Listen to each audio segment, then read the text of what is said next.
श्री गणेशाय नमः। पौष मास महत्म में आज सुनिए आगे की कथा। भगवान श्री नारायण कहते हैं, देवर्षि नारद मनोरमा ने अपने स्वामी के मुख से भविष्य की जो बातें सुनी उन्हें मन में धारण कर लिया और यह समझ लिया कि यह बातें अवश्य ही सत्य होगी। इसीलिए उसने उसी क्षण अपने प्राणनाथ को अपने हृदय से लगा लिया। फिर वह भगवत चरणों का ध्यान करने लगी।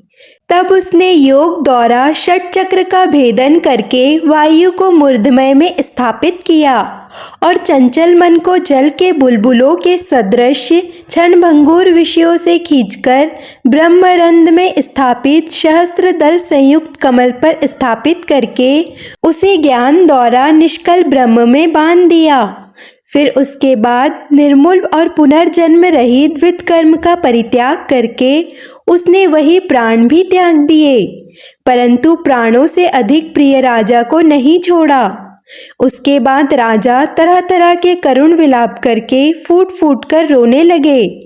राजा के विलाप को सुनकर इस प्रकार आकाशवाणी हुई कि महाराज शांत हो जाओ, क्यों रो रहे हो? तुम तो दत्तोत्रेय जी की कृपा से बड़े बड़े योगिंद्रियों में श्रेष्ठ हो। इसीलिए सारे संसार को जो रमणीय दिख रहा है, जल के बुलबुलों के समान क्षणभंगुर समझो। वह साध्वी मनोरमा तो लक्ष्मी जी के अंश से उत्पन्न हुई थी, इसीलिए वह लक्ष्मी जी के वास स्थान को चली गई। अब तुम भी रणभूमि में युद्ध करके वैकुंठ में जाओ। आकाशवाणी के इस वचन को सुनकर राजा ने शोक का परित्याग कर दिया। इसके बाद चंदन की लकड़ी से दिव्य चिता तैयार की और पुत्र द्वारा अग्नि संस्कार कराकर उसका दाह संस्कार करवाया। फिर मनोरमा के पुण्य के निमित्त हर्षपूर्वक ब्राह्मणों को तरह तरह के रत्न, आभूषण और अनेक तरह के अन्याय दान किए।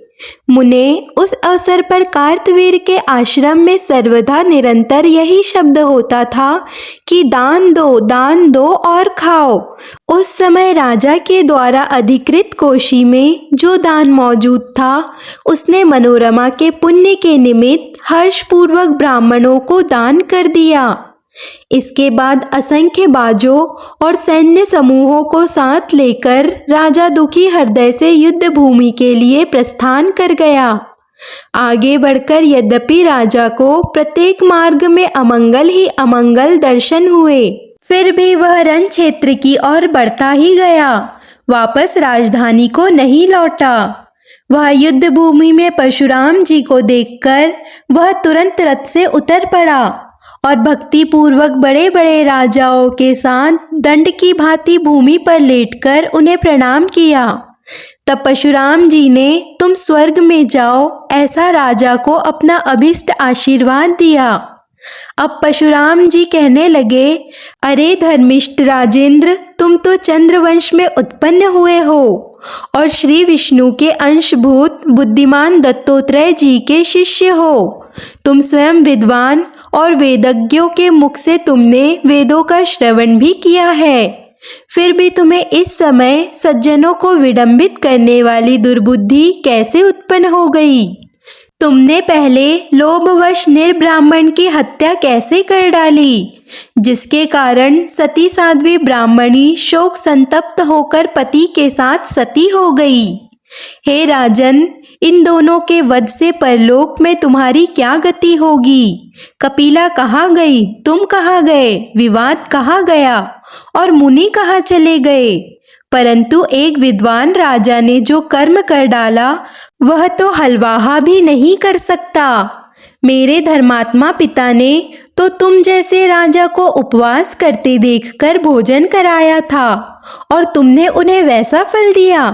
राजन, तुमने शास्त्रों का अध्ययन किया है, तुम प्रतिदिन ब्राह्मणों को विधि पूर्वक दान देते हो और तुम्हारे यश से सारा जगत व्याप्त है। फिर बुढ़ापे में तुम्हारी अपकीर्ति कैसे हुई?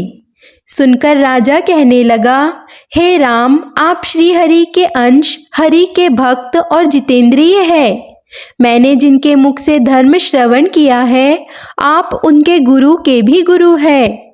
मुनि, मैंने रागवश होकर कामधेनु की याचना की थी, इसीलिए मुझ अनुरागी छत्री का इसमें कौन सा अपराध हुआ। फिर भी आपके पिता ने महान बल पराक्रम से संपन्न बहुत से भूपालों का वध कर डाला। इस समय यहाँ शिशु अवस्था वाले राजकुमार ही आए हैं। आपने संपूर्ण पृथ्वी को 21 बार भूपालों से शून्य कर देने की जो प्रतिज्ञा की है, अब आप उसका पालन कीजिए। युद्ध करना तो क्षत्रियों का धर्म ही है। युद्ध में मृत्यु को प्राप्त हो जाना उनके लिए निंदित नहीं है, परंतु ब्राह्मणों की लोक और वेद दोनों में विडंबना की पात्र है।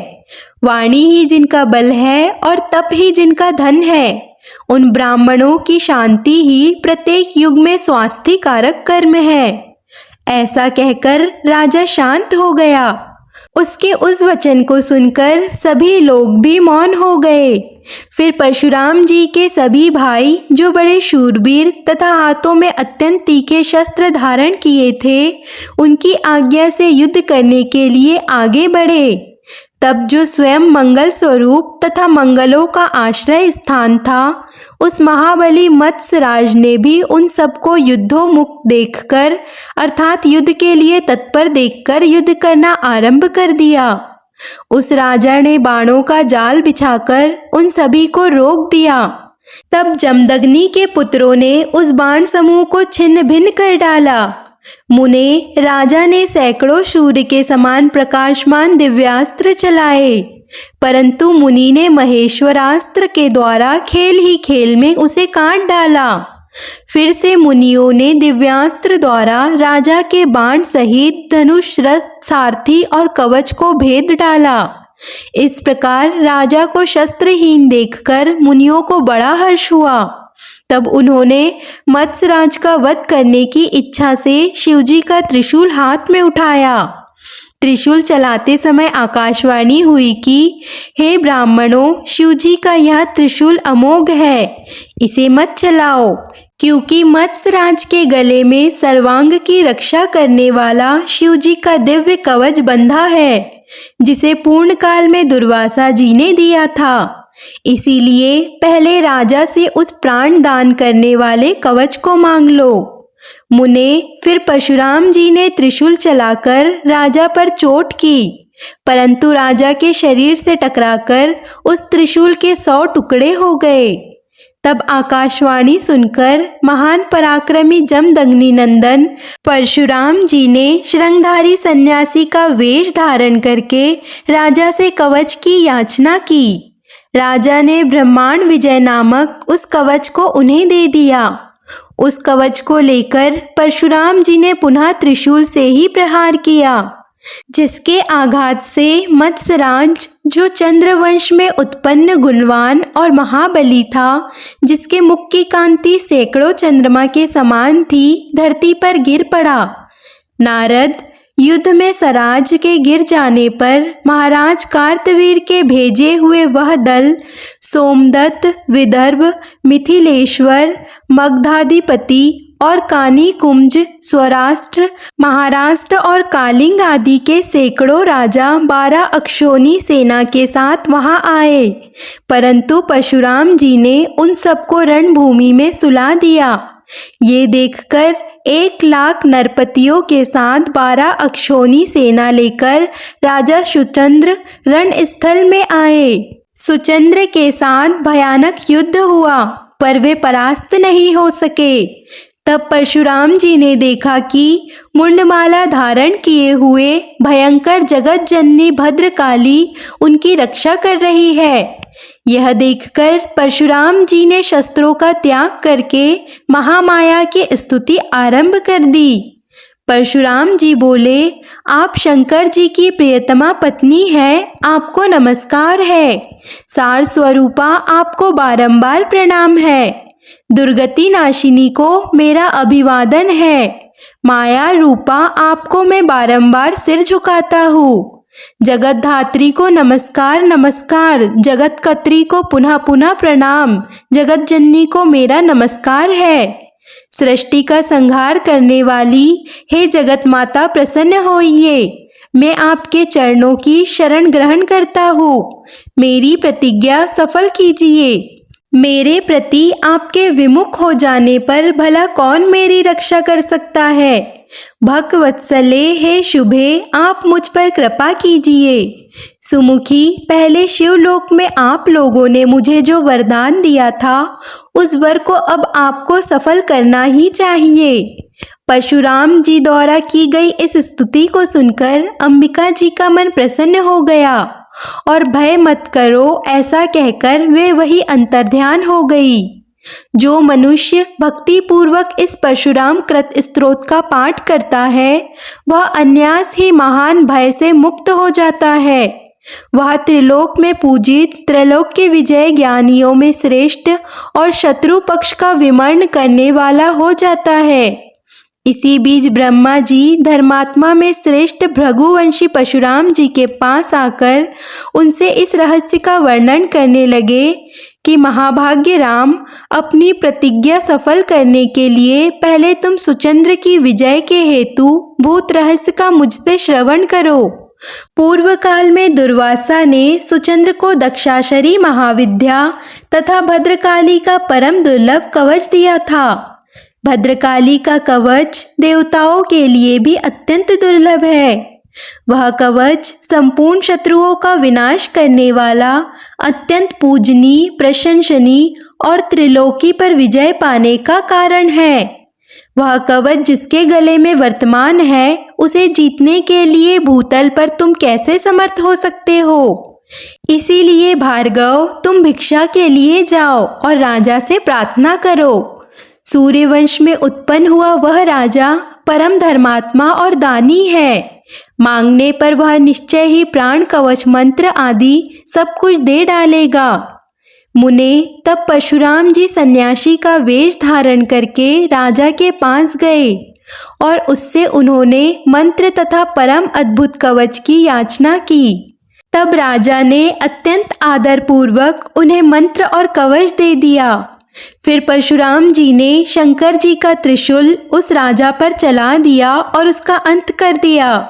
श्री नारायण मुनि कहते हैं, नारद, उसके बाद कवच को धारण करके जब परशुराम जी ने पृथ्वी को क्षत्रियों से रहित कर दिया, तब वे अपने गुरुदेव शिवजी को नमस्कार करने और गुरु पत्नी अम्बा शिवा को तथा दोनों गुरुपुत्र कार्तिकेय जी और गणेश्वर को, जो गुणों में नारायण के समान थे, देखने के लिए कैलाश को चल दिए।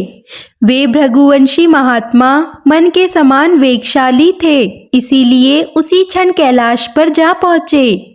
वहाँ उन्होंने अत्यंत रमणीय परम मनोहर नगर देखा, जिसे देखकर परशुराम जी का मन अत्यंत प्रसन्नता से खिल उठा। फिर सामने ही उन्हें शंकर जी का शोभाशाली रमणीय आश्रम दिखाई पड़ा। विश्वकर्मा जी ने बहुमूल्य सुनहरी मणियों द्वारा उसकी रचना की थी, जिसमें हीरे जड़े हुए थे।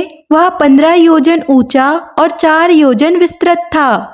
नारद, परशुराम जी ने उस आश्रम के प्रधान द्वार के दाहिनी ओर वृषेंद्र को और बाई और सिंह तथा नंदीश्वर, महाकाल, भयंकर पिंगलाक्ष, विशालाक्ष, बाण, महाबली, विरूपाक्ष, कीटिकाक्ष, भास्कराक्ष, भयंकर काल भैरव, रुरु भैरव, भूत प्रेत, पिशाचों, कुष्मांडों, ब्रह्म राक्षसों, बेतालों, दानवों, जटाधारी योगिंद्र और किम पुरुषों और किन्नरों को देखा।